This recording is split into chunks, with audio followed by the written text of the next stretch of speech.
रोहित आर्याला ठोस आश्वासन हवं होतं, मात्र ठोस आश्वासन मंत्री किंवा ते विभाग देऊ शकतं असं सांगितलं होतं। या प्रकरणात माझी चौकशी करू शकता, केसरकर यांच्याकडून स्पष्ट। उपमुख्यमंत्री शिंदेंचा उद्या कोल्हापूर दौरा। स्थानिक स्वराज्य संस्थांच्या निवडणुकीच्या पार्श्वभूमीवर शिंदे गटप्रमुखांचा मेळावा घेणार। राज्यातील प्रकल्प वेळेत पूर्ण झाले पाहिजेत। मुख्यमंत्री फडणवीस अधिकारी आणि कंत्राटदारांवर संतापले। 2.5 वर्षात प्रकल्प पूर्ण करा, फडणवीसांची तंबी।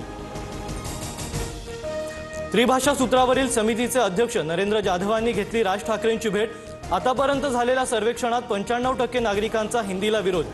5वी पासून हिंदी भाषा शिकवण्याचं अनेकांचं मत। कोल्हापुरातील कळंबा कारागृहात जिवंत काडतुसं सापडले। अटकेतील दोन्ही संशयित आरोपी पुण्यातील आंदेकर टोळीशी संबंधित। आरोपींनी कारागृहात पिस्तूल लपवून ठेवलं होतं का, याबाबत शोध सुरू। मुंबईत पालिकेकडून 4 ठिकाणी नवे कबूतरखाने सुरू करण्याचा निर्णय, मात्र गेल्या 4 दिवसात एकही संस्था पुढे आली नाही।